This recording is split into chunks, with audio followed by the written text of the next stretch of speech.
Thank you, Ms Dorries. I beg to move that this House considers employment support allowance and personal independence payments. It is a pleasure to serve under your chairship, Ms Dorries, and can I firstly say and wish all my constituents a happy St Andrew's Day. It is a privilege to be able to bring to the House for consideration the difficulties of many of my constituents and the people across the UK who have experience of trying to access support when they need it most through either employment support allowance or personal independence payments. Since becoming an MP, a large percentage of my constituency casework that I have dealt with, or my staff have dealt with, has been as a result of ESA and PIP issues. Due to the very nature of the benefit they are trying to access, these people are vulnerable. Many are experiencing serious illness for the first time in their lives and are facing a huge process of adjustment. This is hugely stressful, and this process is hugely stressful to the individuals, often feeling dehumanised and part of a process. The assessment procedure only serves to make things worse.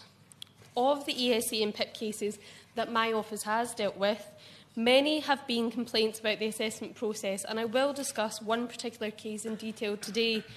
These assessments are often inhumane, needlessly stressful, and unfair to claimants. Many other cases have required intervention on an unsuccessful personal independence payment claim, the vast majority which have been overturned at appeal stage. My constituency is sadly not the anomaly when it comes to these appeals figures. The latest statistics on appeals against PIP decisions show that 65% of appeal decisions were found to be in favour of the claimant. Not only does that highlight a deeply flawed system, but it shows that clearly that a number of people who are subjected to these highly stressful, often prolonged, protracted processes to get the support that they need, ultimately they are entitled to that support. 65% as a statistic of appeals overturned evidences that, and unless you can tell me statistics to the contrary, I'm going to assume that your system is not working. This suggests that the system needs to be radically reformed. The high appeal and overturn rate is unacceptable and unsuccessful in the government's part if what you're trying to do is drive down the number of illegitimate claimants, particularly when it impacts so negatively on the claimants that require these supports the most. Now, in my constituent's case, Donna, and Ms Dorries, if you will indulge me, I have the permission of my constituent to raise this issue, and they've asked me to do so in order to illustrate the impact that the benefit system had on their lives and to highlight the serious inequality faced by one of my constituents. Donna, who lives in Carluke, is a mother of 2 children. She has a supportive husband. She established a cafe called the Hope Cafe, which is a mental health charity. She's an advocate and a champion for supporting those with mental health problems. And I wish to commend Donna on her bravery, because she opened up to me so fully about her experiences that she had with the Department of Work and Pensions. She has given me permission to share her story in full, because she hopes that it will illuminate the effect of malpractice and ultimately the effect that the assessments had on her life. Donna became seriously ill with severe depression and anxiety 10 months ago. She told me her mental illness made her believe her 2 young children, aged 8 and 10, would be better off without her in their life. She told me that her mental illness made her believe that she was useless and worthless, that she had no skills worth sharing with the world, and it made her think her close friends and family were ashamed of her for being weak. This is the mindset of someone in the grip of depression, incredibly difficult to break out of. Months later, she is thankfully recovering, and as her background is in this working in the field of mental health, she's keen to use her personal the flaws in the benefits system and hopefully make the process for others the same and improved process. Donna went through the applications process both for personal independence payment and employment support allowance, which she found extremely harrowing in her own words. She first got in contact with my office to ask whether we could intervene and to support her, as she was required to attend both an ESA and a personal independence capability assessment. Donna, being logical and of course thinking that this would be an end within itself, asked if she could endure one assessment. Now, we are aware that this is not how this process works. Instead, Donna underwent an employment support work capability assessment and was asked back for a further personal independence assessment, and endured on both occasions to go through the lengthy assessment procedures. Because these are classed as two separate benefits and the assessments are carried out by two separate providers, she found both assessments incredibly difficult. She told me the questions she was asked made her relive the worst days of her life, and she felt that if she had not got the award, it would have been overwhelming, and at a point made her want to give up. Let me make the point clear. People who are already experiencing severe depression are already feeling worthless. Being rejected for financial support gives concrete evidence to what they believe to be the fact in their minds. For many people, this is the last straw. Donna told me she was not surprised that as a result, the suicide rates that she deals with every day are increasing. Donna told me her illness not only affected her, but it affected her whole family. However, she has been lucky that she has great support in her family and in her friends. Many others are not so lucky.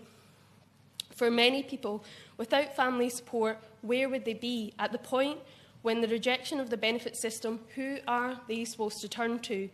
Donna's case highlights the fact that no consideration is given to the detrimental effect of this system on the already overwhelmed mental state of a person going through this assessment process. The reason that they are in this place in the first place is often for circumstances beyond their own control, and consideration must be given to each individual applicant and their circumstances. The recent film, I, Daniel Blake, by Ken Loach, both highlights the hard-hitting, honest and gritty reality and highlights the brutality of this government's policies. Donna was also brought up in the fact that the assumptions are made about claimants based on the observations of the healthcare professionals.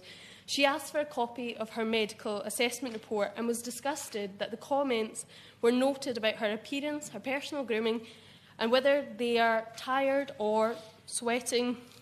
The comments were as follows: looks tired, looks thin, underweight, clothing loose, dark circles around eyes, unkept, untidy, unwell, troubled, sweating, pale, facial expression showed no emotion but tearful, restless, fidgety, coping with some apparent anxiety, seemed agitated, poor rapport, poor eye contact, withdrawn, thoughts of self-harm identified, no delusion, no obsessive ideas, unable to complete 5 rounds of serial sevens, unable to calculate correct when asked to calculate sums, unable to spell world backwards, unable to remember the 3 objects first time, had insights into their illness. Can I ask the Minister at this point, is this the kind of system that you set out to achieve? Is this a system that offers fairness, dignity and respect? And where, ultimately, is the humanity in that process? While many of these factors may be indicative of illness, many are circumstantial and subjective to the particular illness which you may or may not be assessing. For example, how would Donna's entitlement have been affected if she'd been immaculately dressed, or if she'd been having a good day, or did not exhibit some of the behaviours outlined within this prescriptive list? It has taken Donna 10 months to feel better. For 7 of those months, she's been awarded personal independence payment, and for the past 4 months, she's been receiving employment support allowance. Access to these benefits has been vital to her recovery. Donna wishes to return to work when she can, and she can manage her own health. She knows her own limitations. And yet, at this stage, due to her recovery, she faces the prospect of losing those benefits and sustaining her family at this already difficult time. If the support is removed too soon, while she is at a vital stage in her recovery, which could mean pushing her back to full-time work, she is all too aware that she could end up right back at the beginning again. Just like physical illnesses, mental illnesses take a long time to heal. There is no consideration for this in this process. Donna suggested a phased return to work would be helpful to her health, whereby people who, like she knows only too well herself as a professional in this area, recovering from depression, could still claim benefit and return to work slowly to build up her strength. Permitted work was explained to Donna, but as in her professional experience and talking to others she knows only too well, as soon as a claimant lets the Department of Work and Pensions know that they were able to work for a few hours, they are ultimately called for reassessment and asked to go back to work full time. In her own case, Donna told me she would like to do a few hours a week volunteering to get herself back on her feet, but even voluntary work applies to this criteria, and there is no middle ground. Ms Dorries, Donna's case illustrates that the work capability assessment is not fit for purpose. Sadly, it chimes with the calls for mental health organisations across the country, including Citizens Advice, Disability Benefits Consortium, Mind and the Scottish Association for Mental Health, who have highlighted the fact that a tick-box method of work capability assessment fails to identify a claimant suffering and debilitating mental health problems, and it certainly fails to take their needs into consideration. Similar figures I mentioned earlier in relation to personal independence payments. The latest figures show 59% of the initial ESA decisions were overturned at appeals stage. The Government had one small concession on ESA in scrapping the retaining of chronically ill and disabled claimants. One small part of a system now relies on the common sense over bureaucracy. However, this is simply fixing one part of an altogether broken system.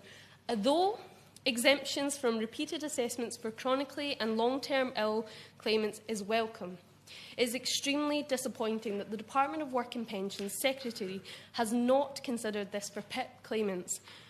Madam Chair, I hope the Minister will take heed of the problems I have brought up in relation to the work capability assessment and consider the effects this process can have on the mental well-being of claimants.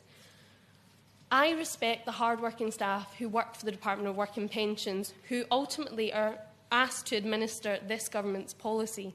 My constituents and people up and down the UK deserve a social security system designed to offer people the dignity, respect and fairness that they deserve. It's time that the Government stepped up to its responsibility. We are all citizens, we are all human, and we all deserve respect. Madam Chair, and can I just say, because I'm sure that the Minister will come to this, when personal underpayments responsibility is devolved to Scotland, we are looking to design a system, and as the Minister will be aware, this takes time to do so, to get that system right, because ultimately these are the most vulnerable in society and they deserve a social security system that gives them fairness, dignity and respect, and I'm sure that we can all agree on that. Thank you.